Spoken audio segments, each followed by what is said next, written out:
¿qué metodología está asociada al proceso de acompañamiento? Porque cuando yo supervisaba es bien sencillo, ¿no? Tengo mi ficha, voy, lista de cotejo, marco, sí, no, y termino el proceso.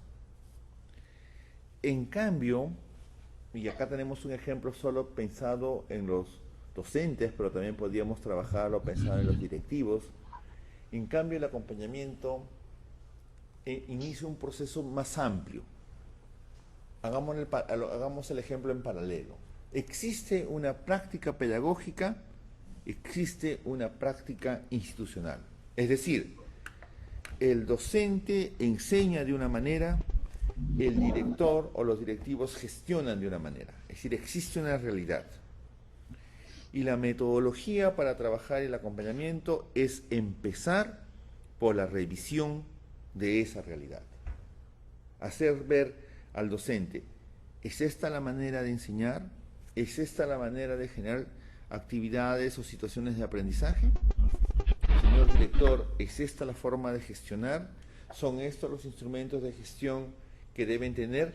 ¿Están estos instrumentos de gestión con la calidad necesaria, con la calidad esperada y requerida? Ese es un elemento distinto, porque no solamente se verifica si existe o no, sino además revisamos esa práctica, insisto, no solo pedagógica, sino también institucional.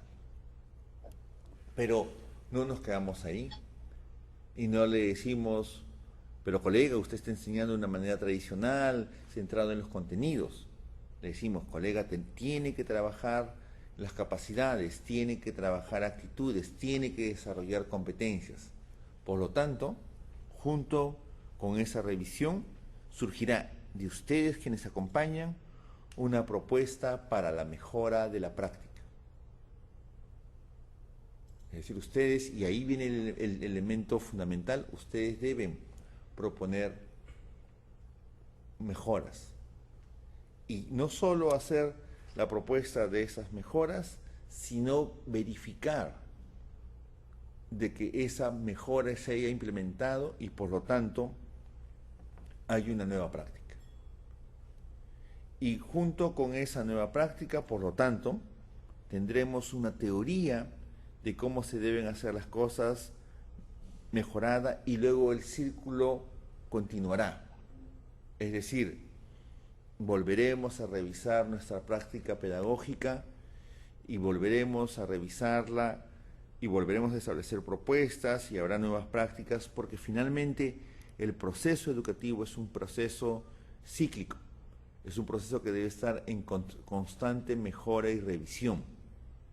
Si pensamos que la revisamos una vez y por lo tanto hemos mejorado todo el proceso, no habremos logrado mayor cambio.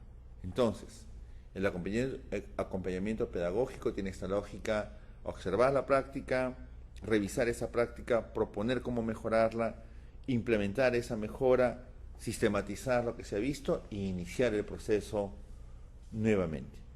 Esa metodología debe ser permanente en nuestro trabajo.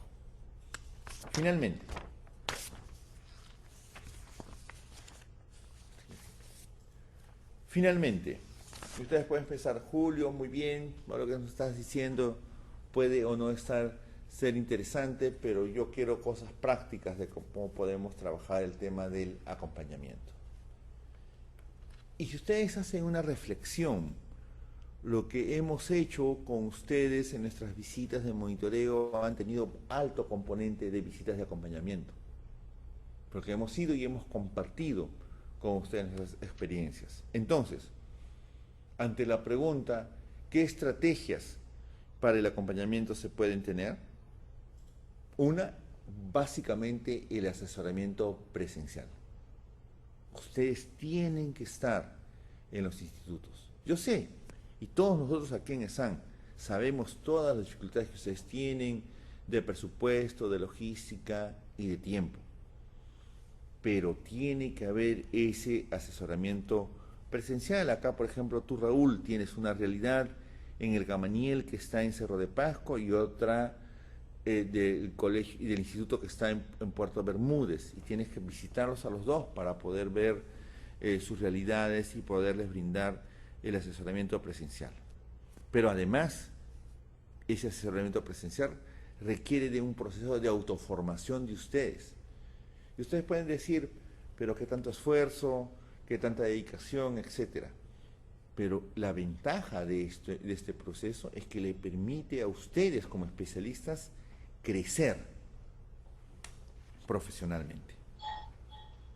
Si este asesoramiento presencial no es posible por cuestiones de costos, de tiempos, podemos hacer, como estamos haciendo en estos momentos, el asesoramiento mediante las TICs. La plataforma en la cual estamos haciendo esta videoconferencia es una plataforma, me explicaba Edwin, totalmente gratuita y a la disposición de los especialistas. Julio, pero yo no sé acerca de informática, etcétera. Pero curioseando, preguntando a otras personas, podemos compartir.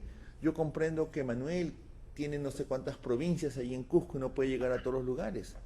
Pero una videoconferencia cada mes que le planteen, miren, cada viernes, cada jueves en la noche nos reuniremos y yo compartiré con ustedes un conjunto de experiencias. Y tendremos también tiempo para que ustedes compartan experiencias conmigo. Hay que aprovechar las nuevas tecnologías de información. Hay que tener el uso de las redes sociales, por ejemplo, debe ser aprovechada, como me decía una colega, no solamente para el Facebook y el Twitter, sino, por ejemplo, para activar redes virtuales de aprendizaje. Yo puedo tener mi Facebook para ver las cosas que me divierten, perfecto, pero ¿por qué no tengo también ese escenario para compartir experiencias? ¿No?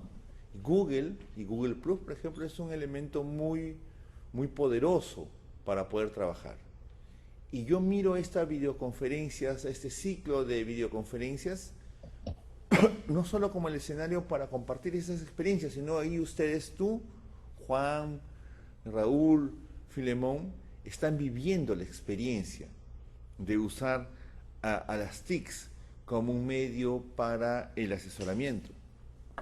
Hay aulas virtuales en Moodle que son gratuitas y se pueden trabajar. Google ofrece todo este aparato de la videoconferencia que se pueden aprovechar. Si queremos recurrir a estrategias mucho más tradicionales, están los talleres de interaprendizaje. Y este elemento en el acompañamiento es fundamental, porque a veces se piensa, se percibe de que solo los talleres lo pueden dar un experto, alguien que viene del extranjero, en el caso de las regiones, alguien que viene de Lima. Y yo creo mucho en los talleres de interaprendizaje. ¿Cuáles son esos? En el cual entre ustedes comparten experiencia. Cada región, al término de este periodo, va a tener tanto especialistas que han participado en este programa de especialización como directores que están participando en un programa paralelo de especialización. Esa es una fortaleza que va a tener cada región. Y a veces yo escucho decir, no, pero el especialista ya no va a continuar, no, pero al director no le van a renovar la encargatura. Y algo que yo aprendí hace mucho tiempo es que independiente de donde estemos, debemos compartir aquello que hemos aprendido. Entonces, estos talleres de aprendizaje pueden aprovechar las experiencias de cada uno de ustedes independientemente de dónde estén. Independientemente. Porque será el compartir las experiencias que cada uno de ustedes ha acumulado. Asimismo, yo miraba con mucho gusto y alegría que me decían que por lo menos en la macrorregión sur, y les creo que les piensan invitar a todos ustedes, va a haber visitas entre pares, ¿no?